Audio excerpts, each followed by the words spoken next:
Welcome to everyone who is joining us today. I am Tanika and I am a professional learning specialist at CISC with Keep Indiana Learning. I'm super excited to be here today. I am actually doing the hosting and the technology today, so I'm feeling pretty accomplished until something goes wrong, and then I'm going to feel deflated, but we're going to bounce back. So far, so good. But I do have some, not announcements, but like some housekeeping things to share with you today before we get started. Just so you know, this session is being recorded and other sessions as well. So this is the third session of this speaker series, which is super exciting. We have one more to go and it's been so great. But we are recording each one and then uploading each one to our playlist on the Keep Indiana Learning channel on YouTube. So if you have registered, just know that you are registered and ready for all of the sessions. But if you happen to miss one or you want to share with a friend, then you can go on that particular channel on Keep Indiana Learning for YouTube, and you can find that playlist with all of the sessions. So that is great. Also, if you need to get your PGPs filled for your educational license, then you can also use these sessions for those PGP points. I will share those or that link in the chat once I'm done with this, because I can't do too many things at once with hosting and technology. So I will share that link.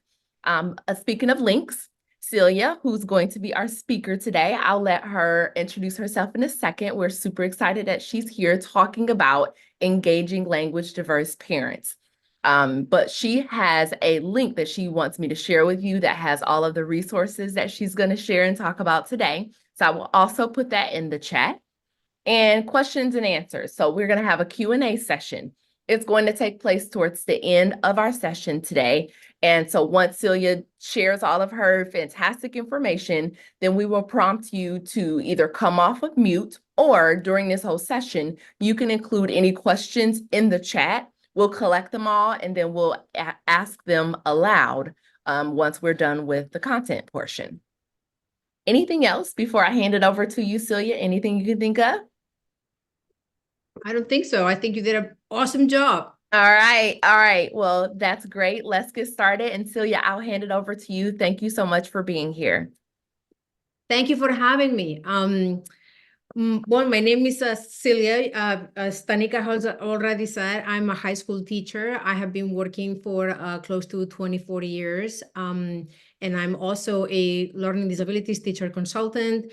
I am from Spain, but I work at a high school in New Jersey. And I'm also very excited to be here. And I'm just going to start my presentation, if that's okay with everybody. Yes. It's great to meet everybody. All right. So today's presentation is about engaging language diverse families. And when I was thinking about, how to conceptualize today's subject, I thought about making it go around 5 different questions. And the first one is, what is language, what is family engagement, and why that's important for a child's social and academic success? Like, why are we even sitting here today in this afternoon talking about engagement over families in schools? The second question that I thought about was, what are language diverse families' unique characteristics that drive their engagement? Are language diverse families different from any other family that we have in our classrooms or in our kids' classrooms nowadays? If there are some unique characteristics that language diverse families have, what are some challenges that school providers face every day in engaging them in their child's or their children's education? What are some strategies that we can use to engage language diverse families? And finally, I would love to hear from you, and I would love for you to tell me what are some of the things that you are already implementing in your classroom or in your school or in your district that are effective in engaging language diverse families.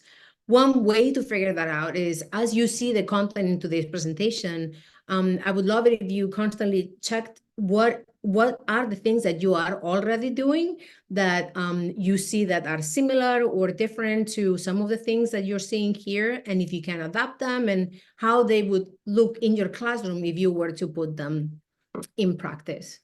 So as to our first question, what is family engagement and why that's important for a child's social and academic success? I'm sure that everybody here has heard the saying that it takes a village.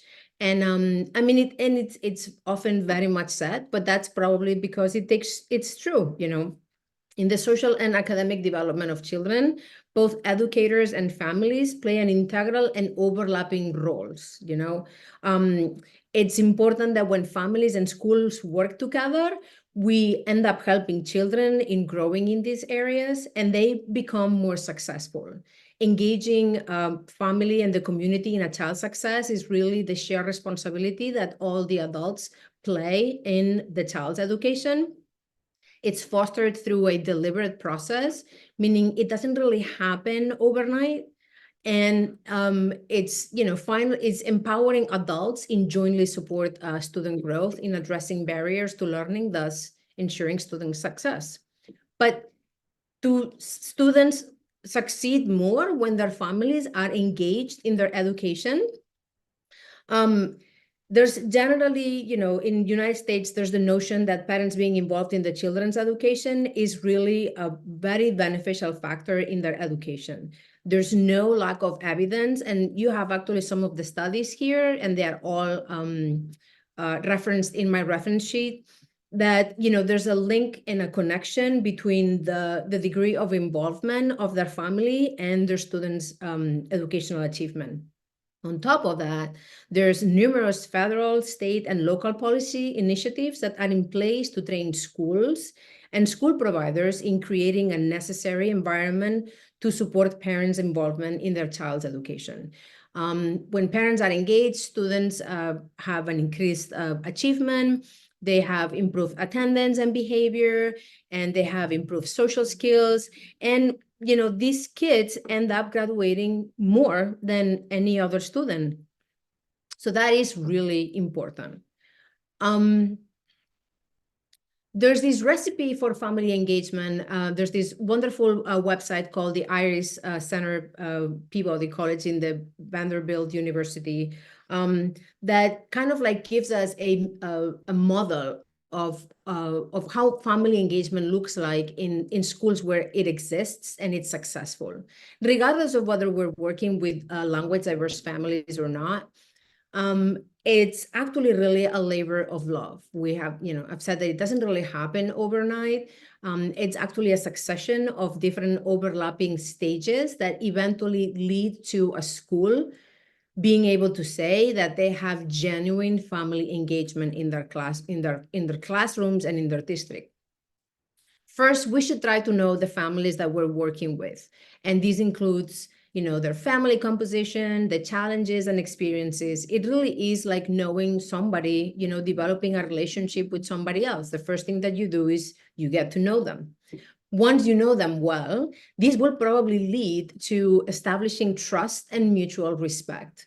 If we want families to be comfortable enough to coming into our classrooms and inquiring their students for their students' academic, you know, development and supporting their success, they need to feel like we value their points of view, and they need to feel like, you know, that they can trust us as school providers. Once we get to know the families and we have positive relationships with them, we have to meaningfully involve them. This means actively creating opportunities for parents to collaborate with educators. Everybody's time is valuable, and every opportunity that we create for, you know, school and family interaction needs to be meaningful for everybody. So now that we know a little bit of what a good recipe of family engagement looks like, how do we adapt that to language diverse families? Do they have any characteristics that make them different from any other families in our classrooms or in our districts? Well, There are things that make them different, and there are things that make them similar to us. On the top left-hand corner here, you'll see that language diverse families are families at the end of the day, just like us. And just like us, they want their children to thrive and to do well in school. So just like any family, they want their children to graduate and they want their children to do well. Sometimes culturally and linguistically diverse families, like language diverse families, bring strengths and assets that manifest in their children. And if they are harnessed, appropriately and based on a strengths-based, approach, they will actually reveal themselves in their child's education. So we should see all these families' assets that they bring, not as, them lacking something, but actually having a skill set that when understood and applied, and applied correctly, can actually make their children thrive in the classroom. It is true that some language diverse families have some backgrounds that include traumatic or adverse experiences that may make this initial relationship between school providers and parents a little bit difficult, because there has to be that work of like establishing trust first, right? Some language diverse families may need specifically tailored resources to support their engagement. There's nothing wrong with a school district identifying the needs of their population and actually creating educational opportunities for their families to actually target the needs that the families have. For example, I know that pretty much like everybody during the pandemic had all kinds of families who had difficulty figuring out how to work out Google Class or Zoom or virtual education. There are some families that need development in certain areas more than others. So again, using everybody's time effectively, it's a good idea to provide tailored resources for everybody in our demographic.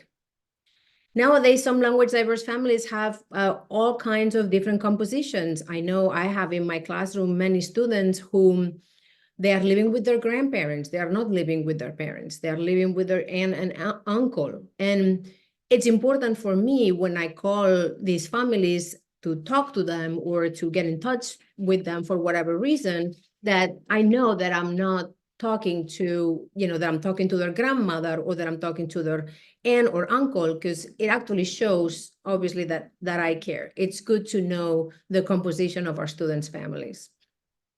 And finally, language diverse families, they come with like rich experiences that can enrich our classroom if we actually welcome them to our classroom.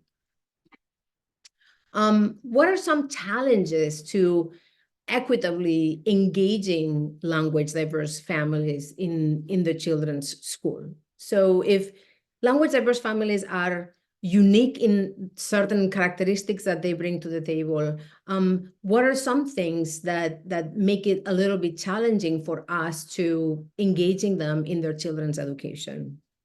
Well, there are many schools that have challenges in implementing responsive family engagement strategies and practices. There's a wide variety of factors that may contribute to certain barriers, but there are some common challenges that that we can identify just from practice and research. Sometimes family members may not be able to attend school meetings or functions because they have scheduling conflicts or they have time constraints such as childcare or multiple jobs, etc.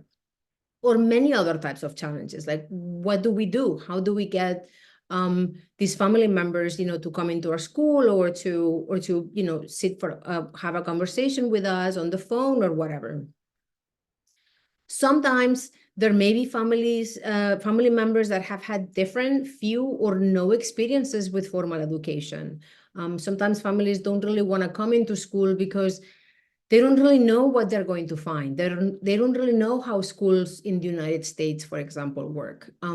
Actually, there's in the resources that Tanika will share with you, you'll see that there's an infographic that is good to distribute among diverse language families about what they can expect in a US school. How does United States work with their schools? Many families come from cultures where, I don't know, sometimes time is more flexible for them. Here in the United States, as soon as students come into the school and the bell rings, we expect students to be in class at a certain time. And, if a kid comes 1 or 2 minutes late, they should expect to have a talk with their teacher or their principal about being late. These are little things that for us, they really come as, we take them for granted that this is how a school works. But, for people who, are coming from different cultures, it may not be so evident. So explaining these kinds of characteristics of a school in this country may actually not be a bad idea. Sometimes family members, especially if they are families that are newly arrived, because of the change in culture, and regardless of age, they experience stress regarding dissonance or major life changes. People don't really, if they are newcomers especially, they don't really leave their countries because it was a rash decision or whatever. It usually is something that is very deliberate, and it has major implications for everybody involved. Sometimes they may distrust public institutions, and they may choose to limit interactions with school personnel. I have had many families of my students who simply don't think that school providers have their children's best interest in mind, for no other reason that's their experience with other public institutions. For these families, school providers' work and job will actually have to be more deliberate, more careful. We're going to have to be more sensitive, because we are going to have to, overcome this outlook that many people have about public institutions. A completely different situation that may happen is that sometimes families come from cultures where parents are really not expected to engage in school. They just, bring their children to school, and they, it's the teacher's job to teach the child whatever it is that they're supposed to teach them. And it's actually a sign of respect that parents don't ask any questions, that they don't challenge anything. And therefore, many people may be showing, educators respect by not engaging. Understanding that these may be some of the home cultures that we have in our classrooms nowadays will actually go a long way in approaching any type of interactions that we have with our children and their families. If you have, Tanika was making reference to the other two speaker series in this series. I know that if you have attended these other two sessions, you already know, you have talked to members of NATISOL, the National Association of Educational Interpreters and Translators of Spoken Languages. It's important that we have a good interpreter or translator in class, not in class, but in our district, or what's the job of bilingual personnel in our school? What are the rules of engagement if we want to communicate with families that have a language diverse background? If you haven't seen these sessions, you should check them out, because there's an in-depth discussion on, how to approach the actual part of the language. But if in our school there's a difference between the language that these families that they speak, there's a limited availability of translated documents, like high use documents that that we need to disseminate to these families for them to understand many of the procedures in our school. It's important that we actually take a step towards bridging this language gap, either because we have them translated, especially documents by reputable professionals who do this job, or other strategies that I'm going to refer at the end of this presentation. Another very interesting thing that has that is could be one of the things that make us think that these families are not engaging in a way that we would expect. It's that families may demonstrate their support in different ways that are not expected by school providers. As a provider in an American school, we would expect to us, engagement looks in a very specific way. We expect parents to go to their children's games. We expect parents to come to back to school night. We want to see them at parent-teacher conferences. But sometimes parents engage in their children's education in different ways that are less obvious. Maybe who knows? Maybe we have parents going to the grocery store and playing a game with their kid and telling them, why don't you teach me names for fruits that you have learned in school in English, for example, so that I can learn them. Or maybe they engage in their child's education when they are in the kitchen and they are cooking and they are practicing measures and weights and measures, or operations that they have learned in math. Or they engage with their kids' education by reading them a book. For us, we don't really see these moments that parents and caregivers have with their children. And sometimes when we don't see them, we assume that there is no engagement if the parent doesn't show up for parent-teacher conferences, or maybe they don't come to back to school night. But there may be a myriad of reasons why some parents may not be able to engage in school in ways that are expected to us. And there's in the resources, there's an article that talks about a counter vision of what some of the schools are doing to engage parents. Many of the things that schools do, or the activities that schools do to engage parents, are in United States, are based on what we think will work, which are like parent-teacher night or your back-to-school night. And the author calls that the greatest hits, because these are the things that are tried and true for American families, and we think that they're going to work. But sometimes when we apply them to to other different cultural backgrounds, they don't work, and it leaves educators scratching their heads as to why not more diverse population attended their event. And it probably is, at the end of the day, because we were trying to engage these families in the wrong way. It's actually a really interesting read. What are some strategies that we can use to engage language diverse families? Well, if we go back to that model that I showed you at the beginning, that the IRIS Center website that talks about family engagement being a deliberate process that starts with getting to know our families and then building positive relationships, meaningfully involving them in school, and finally, eventually making the space for this genuine family engagement. Here are some of the things that I have tried in my classroom, and other colleagues that I have worked with have tried in their classroom too. For example, in the first dimension, which is the getting to know families, I know many teachers like to start their year with a survey, asking their children or asking their students about themselves, about their hobbies, about the things that they like to do, etc. Well, we could do exactly the same, but with a family survey. We could send a survey to the families, really asking them about their background, for example, about where are the different places that your family has lived? What are the languages that your family speaks, for example?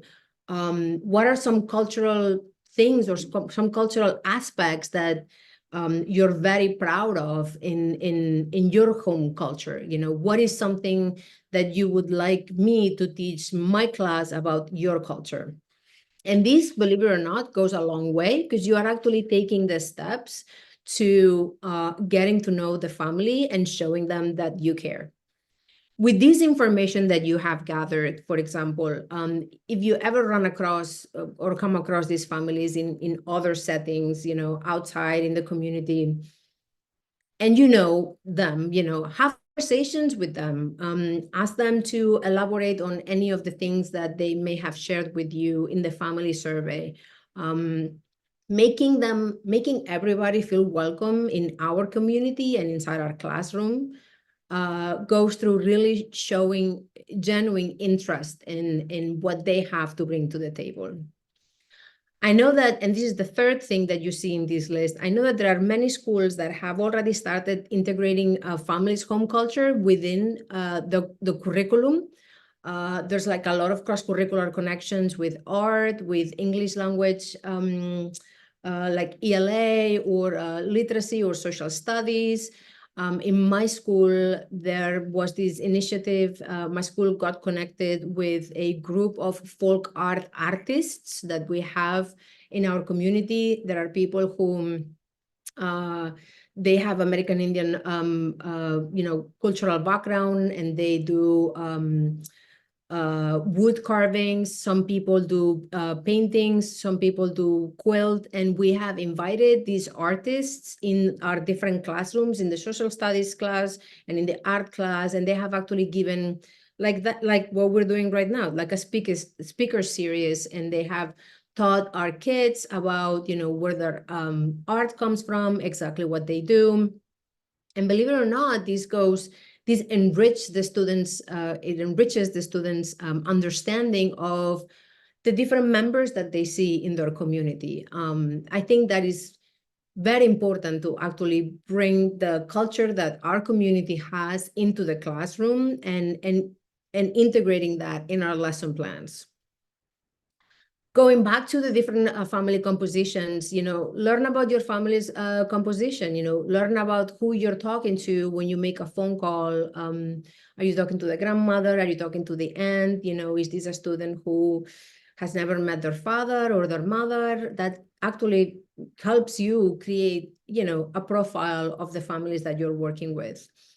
It never is a bad idea if you can and you have that type of inclination to learn some basic words and expressions in your family's home language. Some people don't want to do that because they feel self-conscious about mispronouncing or saying something wrong, but having somebody take the time to express or try to say some words in your own language is actually such a it gives people such a feeling of warmth that any mispronunciations I'm sure, are immediately overlooked because you, as the school provider, show that you care.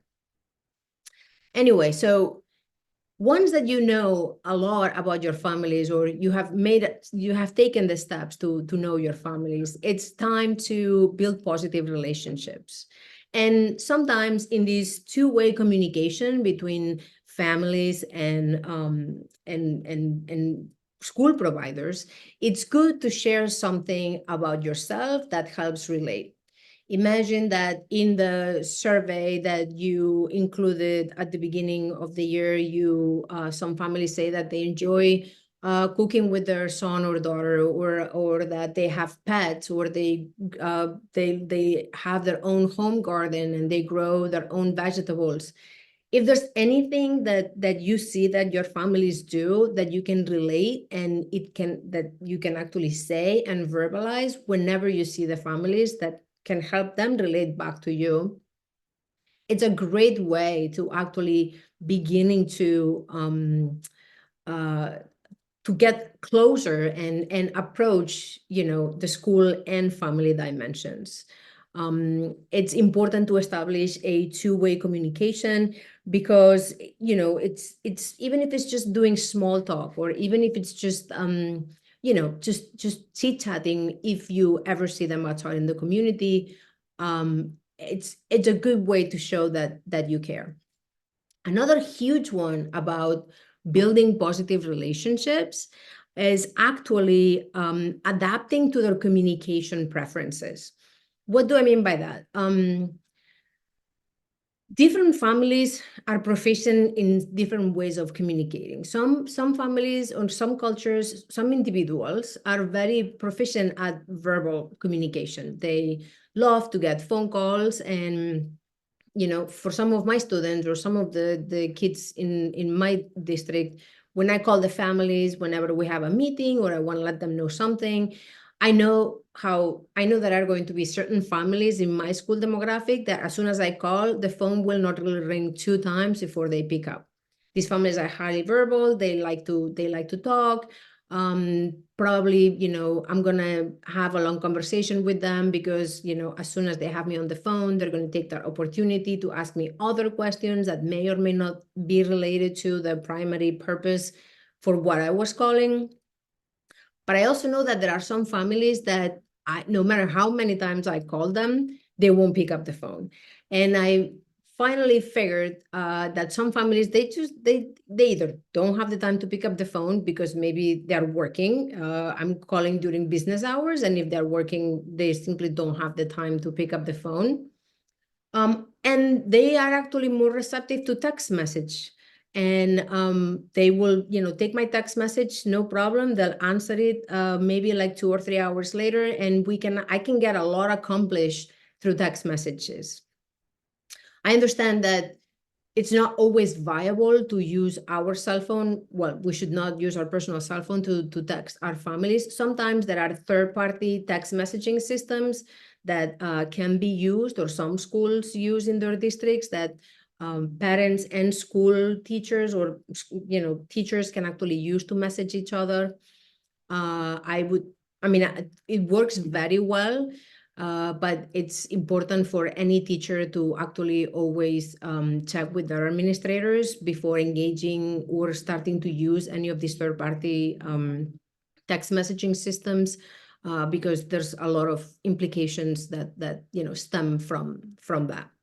But more on that later.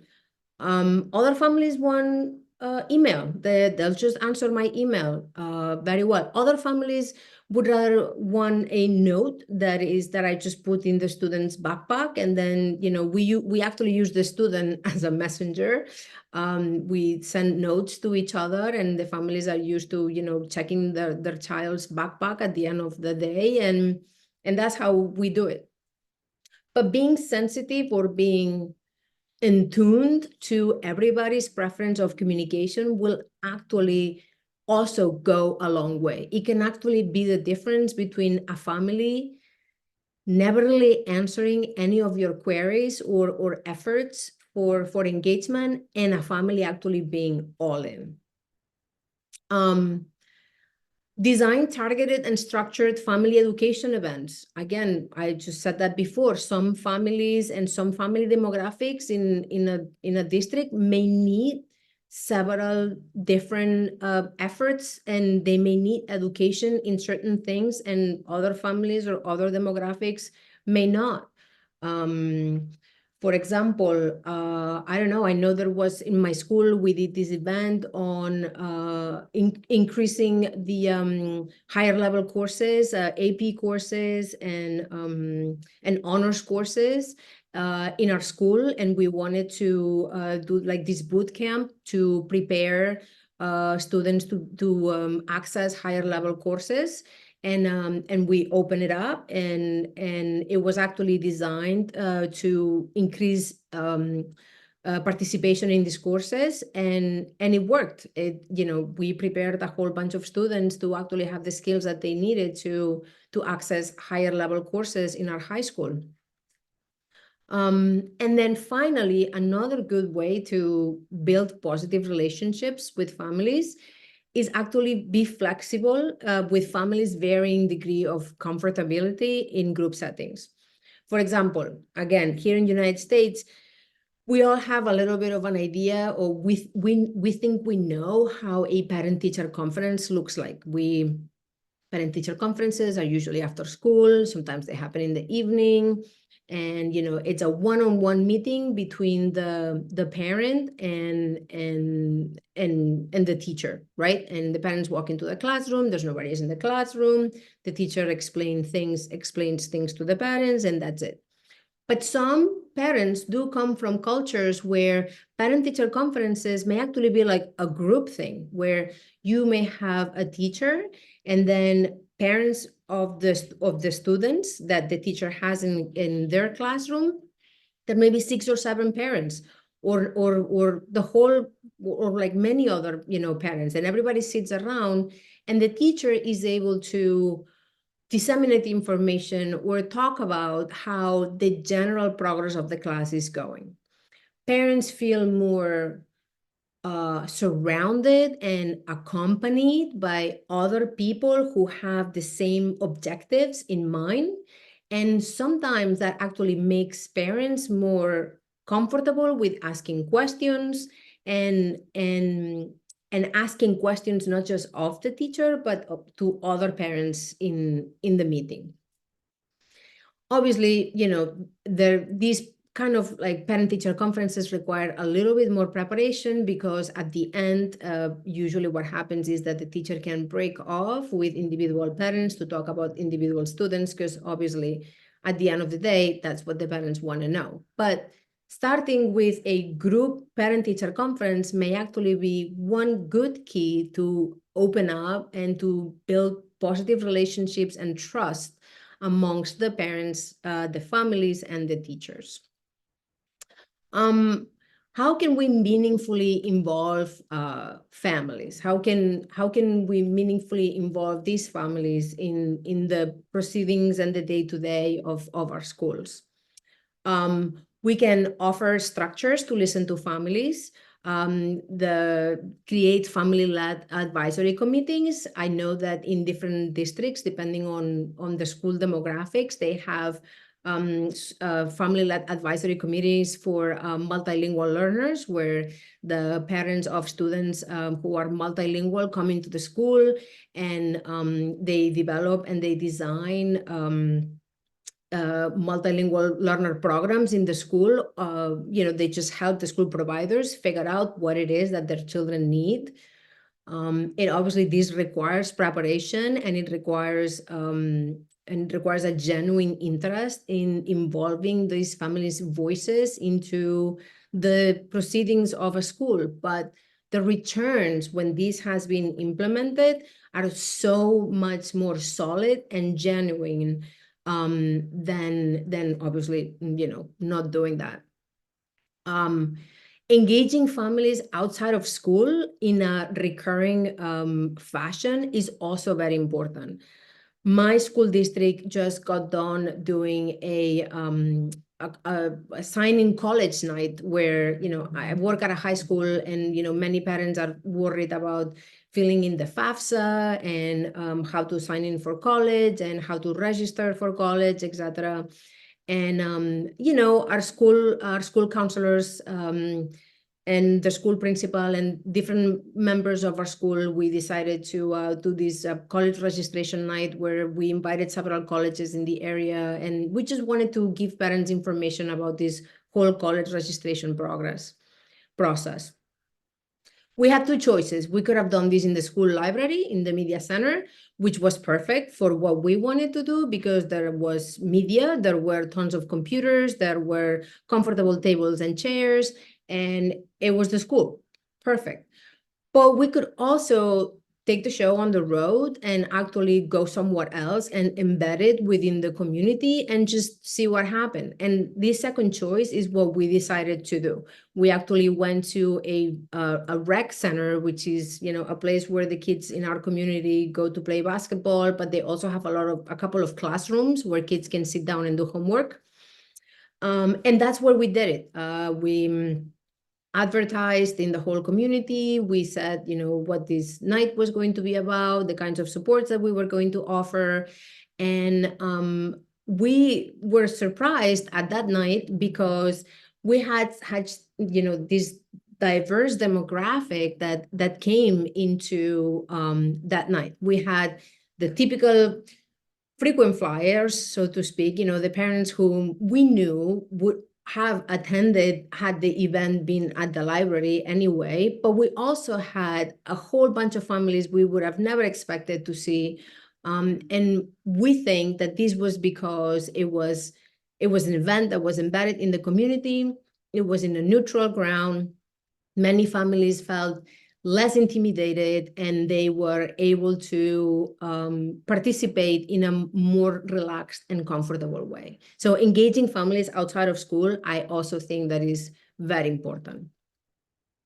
So let's just say that I'm talking about communicating with families and talking to them and writing things to them and having phone conferences. And there may be people here wondering, well, how am I supposed to do that if my family that I need to talk to is language diverse, right? If they speak another language different from English. So when I started thinking about this subject, I thought, if somebody asked me, what am I supposed to do when I communicate with language diverse families? Like, how am I supposed to relay content and messages to them? Really what I thought is, as with many things in life, it really depends. It depends on a couple of aspects or a couple of dimensions. One is whether the type of information that you're relaying to them is formal or informal. And you will see these on top of this matrix, informal information, and on the very bottom, you'll see the formal information dimension. Another thing that is very important is, well, is it an emergent communication, one for which you can really not prepare? Or is it non-emergent communication, meaning that it's a communication encounter for which I'll be able to prepare? So that also comes into play, the formality or informality, and whether it's high stakes or low stakes, and whether this was something that just plopped on our table and we were really not able to prepare for it, or it's something that we do have some time to prepare. Even within this, there are different types of communication, namely the most important ones, oral or written communication.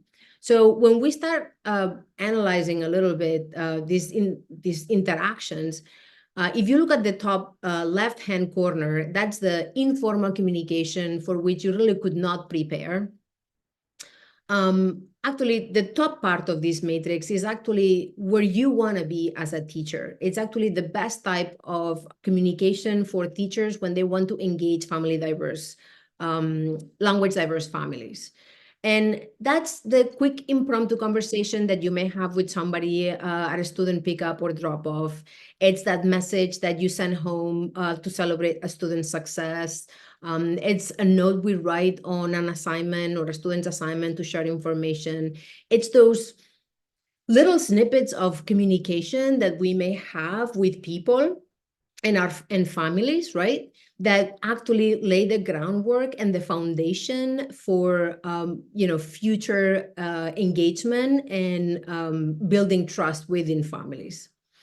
If we find ourselves having to communicate with families informally in a moment that we cannot prepare, getting to know our families, or like when the communication is oral, when we know our families, that's huge, okay? Because you will know what type of communication works better for what family or another. You should never ask a student to relay information for you. And in here, you may be able to actually use artificial intelligence. And by that, I mean, these are your typical like apps that you may have in your phone or people have in their computers that actually do translations and or voice interpretations. The key here is that you do your homework and you have prepared to, choose the best app that can actually do that job. Teachers should never use artificial intelligence without the permission of their administrators or the district leadership, because of the social and legal implications that may create. But if in the summertime, for example, you have actually done some homework and you have actually been able to find some interesting apps, you should you can try using them with your friends. For example, there's a talking points that is actually really, some family, some teachers and school providers like talking points a lot.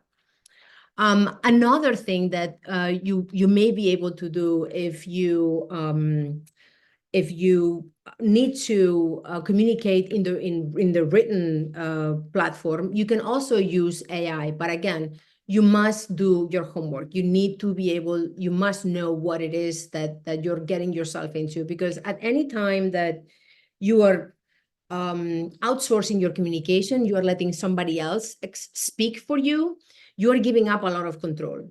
So that's why AI is probably only good for informal communication. What happens when you have to do formal communication, informal communication for something that you can actually be prepared for, or that you could prepare for? Well, for here, you could actually, for example, that's like your parent-teacher conference about student progress, or your back-to-school night, or your open house. Here, these are school and community events that you can engage community. That you can engage community resources for. Oops, sorry, I actually have to connect my computer because it's.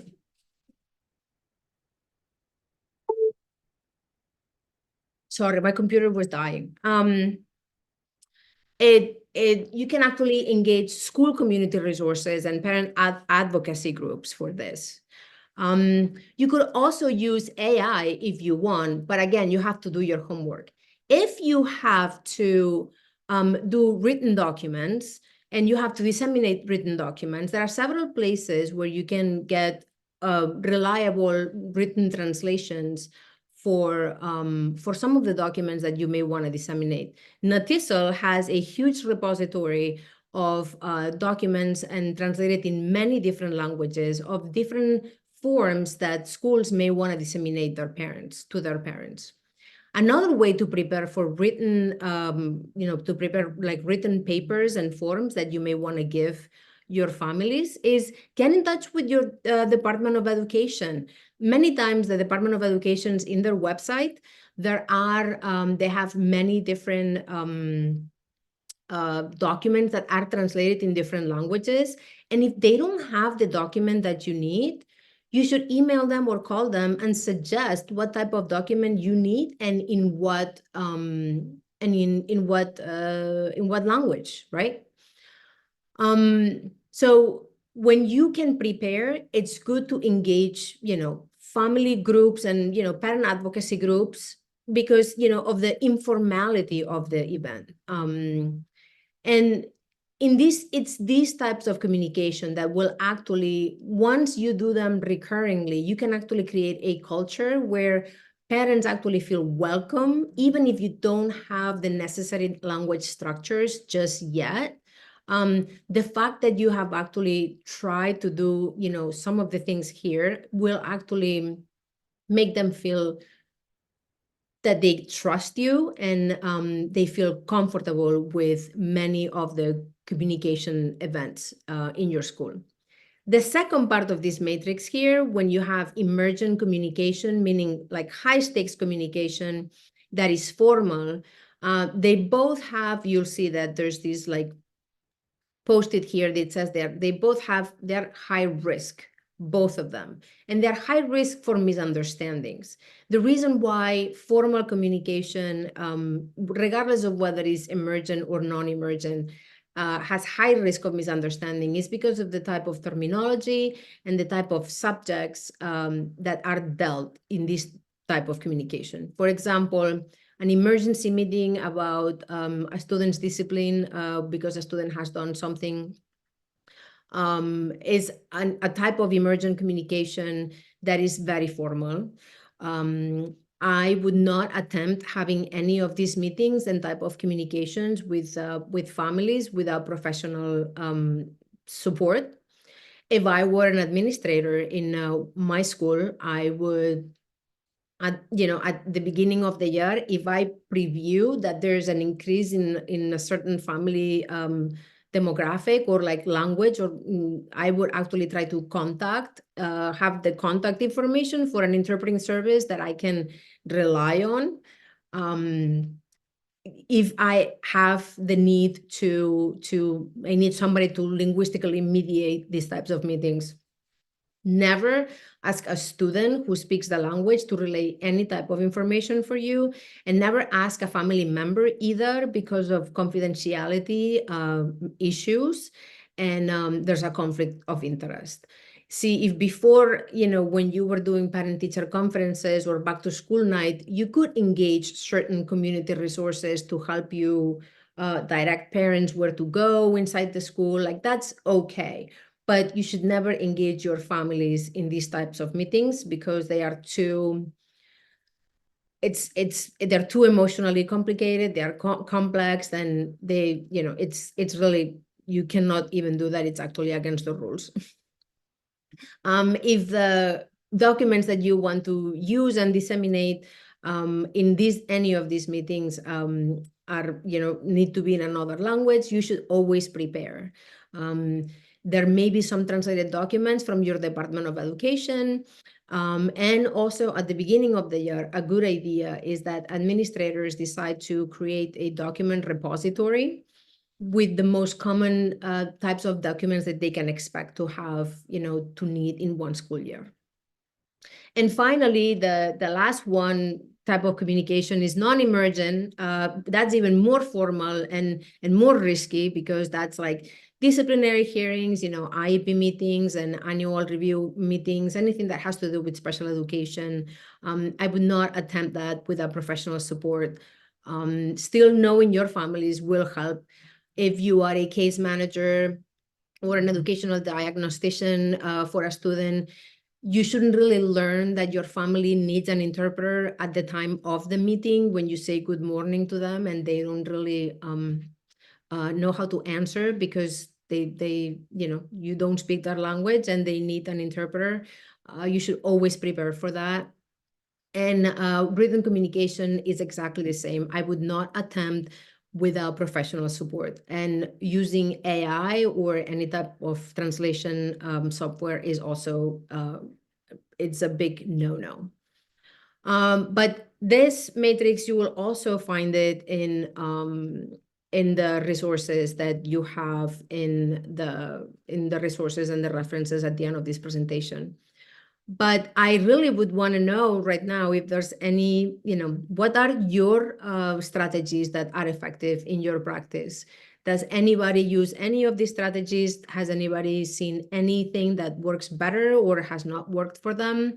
I would love anybody who wants to share or has any questions to please go ahead.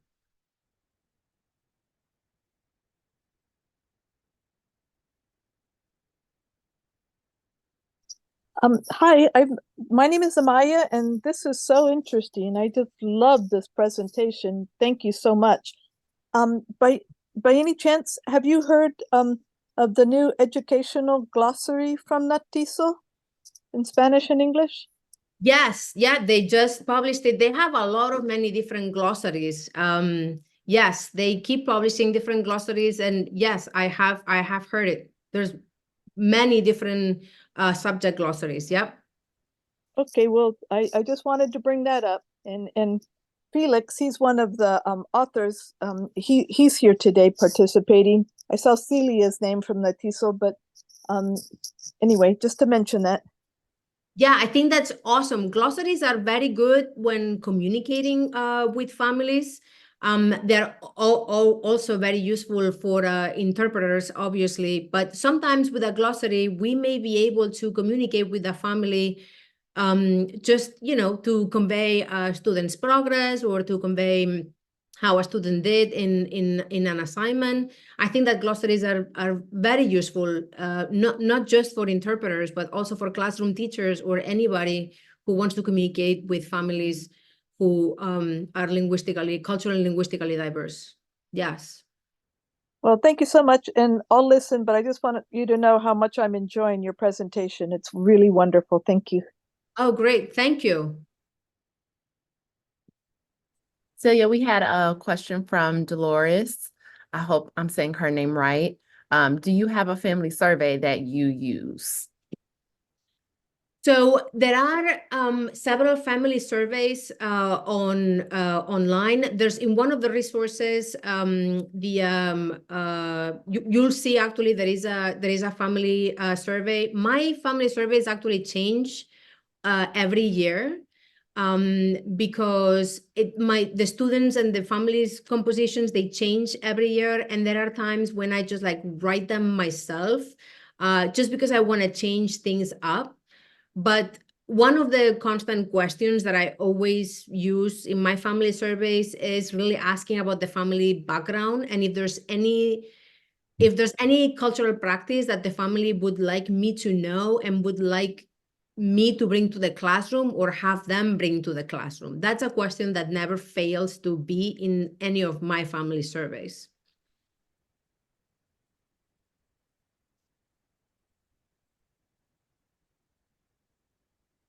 Did that answer your question, Dolores? She said thank you in the chat, so I'm assuming so, yes. Good. Anyone else, please feel free to come off of mute and just share out your question.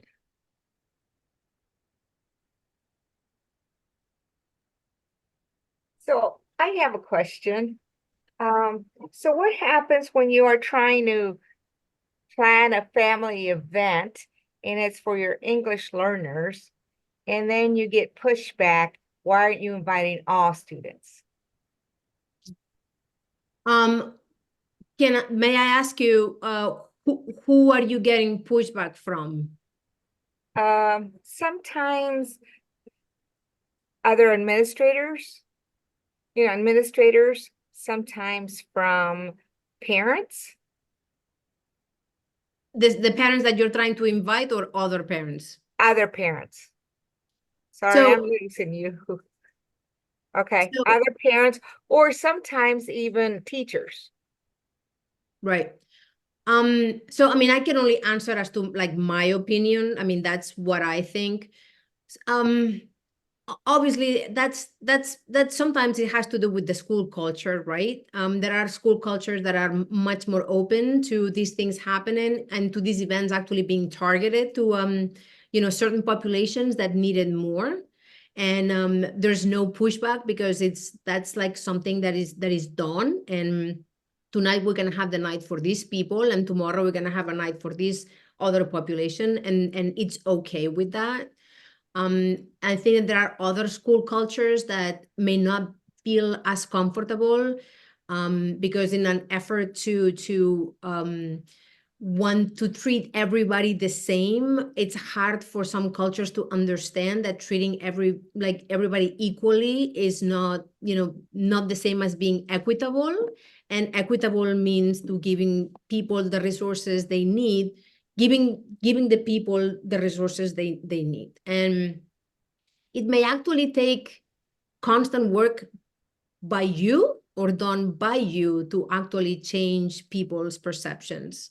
There's nothing wrong with creating a night specifically designed for certain populations in your school if that's going to be effective when the kids come back to school tomorrow, if that's going to make your families more engaged because they now know how to get in touch with you or use certain virtual tools that they didn't know how to use, I think that that's all time well spent.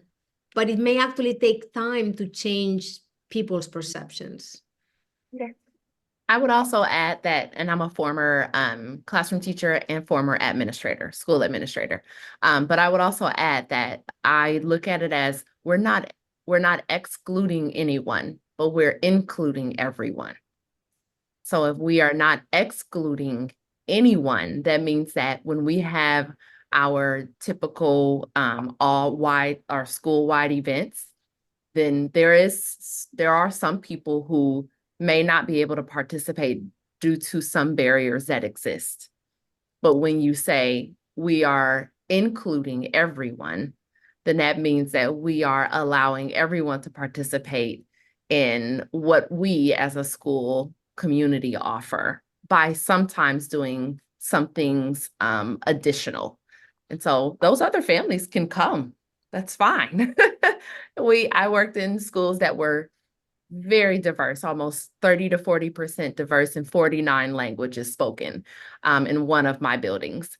And we had a lot of different events, and people were welcome to come, but we made sure that we had some multicultural events for those families because we wanted to include everyone.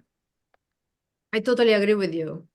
Mhm. When we start looking at these things as an event that excludes people, that's actually the wrong way to look at it. Flip it. Either look at the glass half full or half empty. I totally agree. Absolutely. Yeah. Yeah. I feel like we could just keep going on and talking about this because it's just so important. And so many great questions are coming up. It is 4:30. So I want to thank you on the behalf of everyone here and on the behalf of people who will listen later and share it amongst their communities. We thank you, Cèlia, for all of your important information. And Serena even said, thanks, it's been very interesting and appreciate you sharing all of this information. She said that in the chat. So on that note, thank you. We thank you. And please remember that if you want to look at the Keep Indiana Learning YouTube playlist, this particular session will be uploaded here in a few days, but session 1 and 2 can be found there now. And Cèlia, we were asked to, will your presentation be shared? Some share and some don't. But if it is, then it will link that in the show notes. Oh, for sure. Yeah. Great. So Cèlia will provide her presentation slides and we'll upload that link into the show notes as well for this particular session. Again, the link for PGPs is available in the chat. And you all have a wonderful and stay warm weekend. Thank you. You too. Thank you. Bye, Thank everyone. you. Bye.